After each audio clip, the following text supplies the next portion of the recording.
Make sure you go to ashkicking.com for pound the best fragrance products. We're here. Now let's try this. Now walk up to me from there. Okay. Do the same thing? And do the same thing.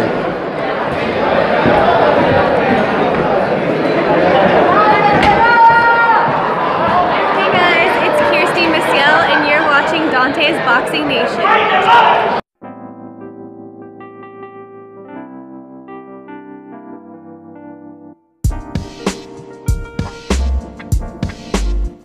Dante's Boxing Nation, what's going on, guys? We're still out here, Pattaya, Thailand right now.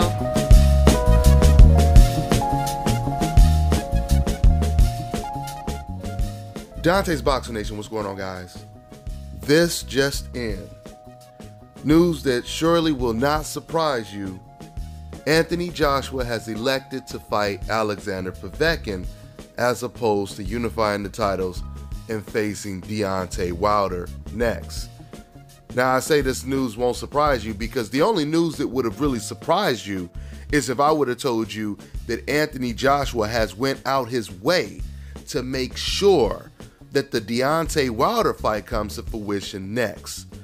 Just like when Deontay Wilder negotiated a deal with Luis King Kong Ortiz. Wilder was willing to do whatever it takes to make that fight go down. And that's exactly what happened. Think about it. King Kong Ortiz had already failed a drug test. He had already previously been suspended over a year.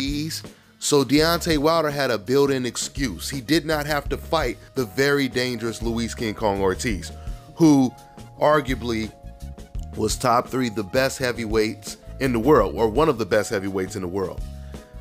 The reason why I mention this is because this shows how different Deontay Wilder is as opposed to Anthony Joshua. Now, we all know that it's been only one heavyweight that has been wanting this fight since day one, and that's Deontay Wilder. We all know this. Once again, I mean, if you go back and you listen to everything that Anthony Joshua has said for the last year or two, he's made it very clear that he has never been in a rush to fight Wilder. Wilder has always made it very clear that he wants the Joshua fight ASAP, okay? Now, let me go ahead and try to surmise everything that transpired, at least in the last couple of weeks. I go all the way back to when Anthony Joshua beat Joseph Parker. So after Anthony Joshua beat Joseph Parker, he had no intentions at that time of facing Deontay Wilder. But the pressure got to Anthony Joshua. You had the reporter that jumped in the ring right after Joshua beat Parker. He's asking Joshua questions about Deontay Wilder. And now the media and everyone is talking about it. The fans, they're looking at Deontay Wilder interviews, etc., etc., etc. So there was a lot of pressure on Anthony Joshua to act. And what Anthony Joshua did was he said, you know what? If Deontay Wilder gives me $50 million, I will fight him. He said, just give me $50 million. That's all you have to do. You give me $50 million, I will fight him next, right? Deontay Wilder came up with the $50 million. Once he came up with the $50 million, then Anthony Joshua said they wanted some other stipulations. Then they wanted the fight to be in the UK. Then Deontay Wilder agreed to that. Then all of a sudden, they send Deontay Wilder a contract with new stipulation. Eddie Hearn, he wanted Deontay Wilder to fight and defend the title. He wanted him to fight someone else first, so Anthony Joshua could fight against Povetkin. Eddie Hearn would pay Deontay Wilder $5 million, but the fight would have to be on his new network, his new streaming network.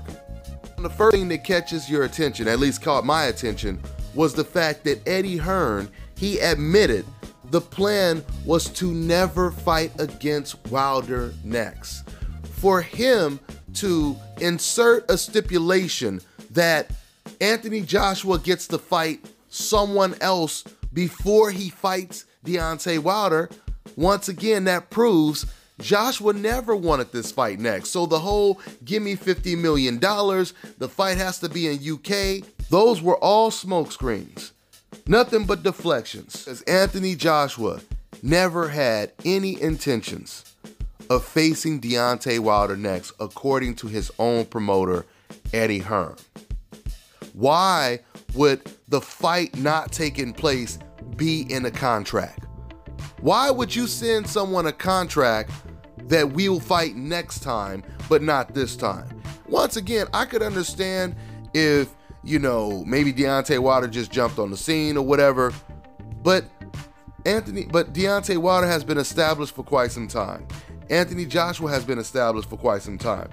The fight has already marinated for well over 8 hours in that slow cooker, if you understand what I'm saying.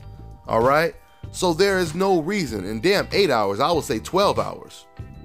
So there is no reason to have another fight before the mega fight. Once again, Anthony Joshua, he didn't ask Charles Martin to jump through all of these hoops. He didn't ask Vladimir Klitschko. He didn't ask Dominic Breazeale. He didn't ask any of these fighters to jump through all of these hoops to fight him.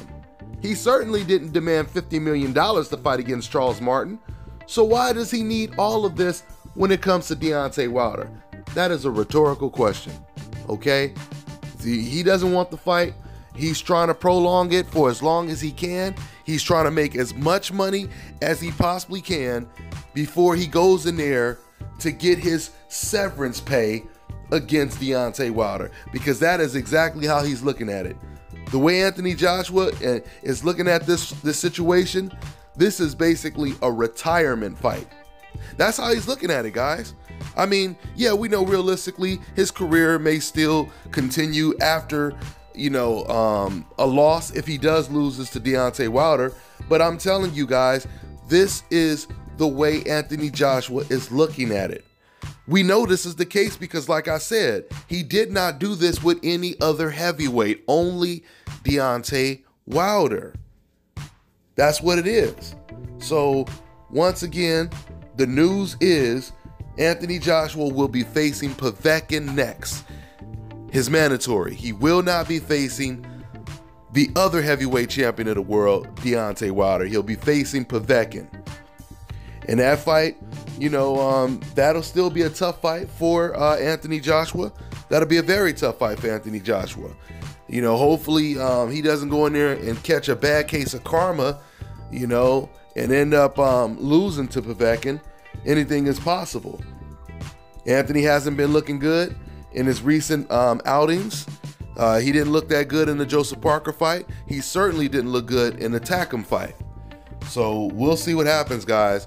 But this is a bad look for Anthony Joshua, and it's getting to the point to where a lot of even UK fans are going to start saying, Anthony, we've been defending you for as long as we can, but bro, you're going to have to step up and fight this man. You already hear people like countrymen like Tyson Fury, he's calling out Anthony Joshua on the BS. Carl Froch, he's said some things that you usually would hear an American fan say, or that's how they like to stereotype it. Any person that says something that makes sense must be an American. But once again, these are the facts. Forget about what side you're on. Forget about you being biased. All we have to do is state the facts. The facts are, we know that Deontay Wilder has wanted this fight more than Anthony Joshua. We know that Anthony Joshua has never asked or demanded this many things against any other opponent. We know that Deontay Wilder wanted the fight to be next. And Eddie Hearn and Anthony Joshua, as you just heard me read, they did not want the fight, or you didn't hear me read it, but you seen the quote. They did not want the fight to be next. Everything I just stated right there was facts, okay? It's not, once again, trying to pick a side. I just stated clear facts, all right? So that's pretty much what it is, man. I'll keep talking about this situation, but that's all I got for now. I'm on to the next one. All right, y'all. Dante's Boxing Nation, Dante's Travel Nation, Dante's Cooking Nation, Dante's Muscle Nation. I just got my my papers over here at the immigration building. So your boy DBN is officially a Thailand resident, or I should say a Thai citizen, for at least another 30 days.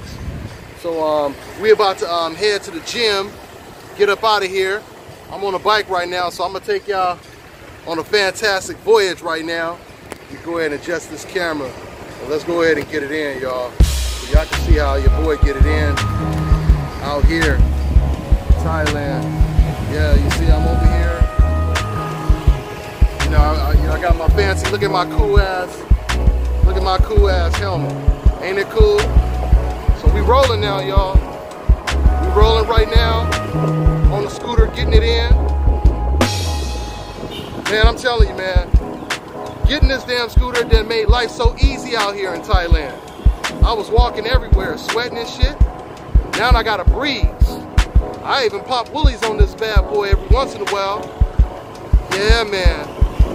I'll catch up with y'all, man. I'm gonna try to do 120 in this 35 speed limit zone. Let's get it in, y'all.